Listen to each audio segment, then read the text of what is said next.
এটকের এক একটা মাছের ওজন প্রায় 30 থেকে 50-60 কেজি ওজনের হয়ে থাকে। আর এটাই হচ্ছে হামাগের বগুড়ার গাবতলীর ঐতিহ্যবাহী পুরাদহ মেলা। মনে করেন ঈদে তো ইনকা আমোদ ফুর্তি হয় না, জিনকা আমোদ ফুর্তি হয় এই পুরাদহ মেলা। তা আপনাদেরও কাছে এই মেলার হুক্কারে বড় বড় মাছগুলো নিয়ে দেখামু।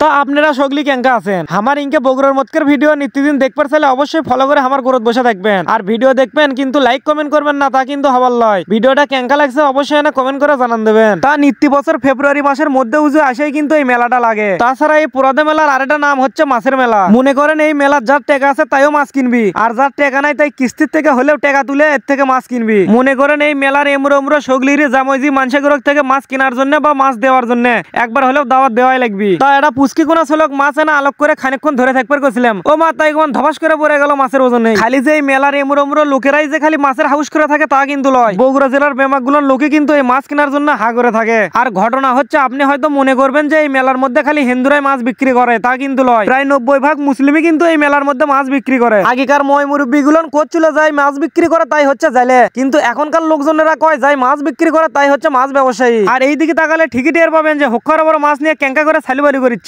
তা ঘটনা হচ্ছে অনেকক্ষণ হলে উঠ করছি বাগার মাছ, আর আপনি আমি না দেখামু বাগার মাছ, সেই জন্য আমি এইদিক ওইদিক সালিবালি করা শুরু করে দিলাম। তা অবশেষে এটা বাগার মাছ আমার চোখত পড়ছে, কিন্তু কি আর কোনো দুঃখের কথা এই মাছ কিনারছে মাছ ভিডিও করারই লোক বেশি। তা খানিকক্ষণ না মন ভরে এই বাগার মাছ দেখে আমার হাউস কোন আগে পাউস করলাম। খালি যে মাছ দেখে মন ভরাবেন তা কিন্তু হবার লয়। আমার ভিডিও দেখে মন ভরাবের চাইলে অবশ্যই এটা ফলো দেবেন। আর এর পরের ভিডিও দেখার জন্য আপনাকে সগলিকে দাওয়াত দিলাম।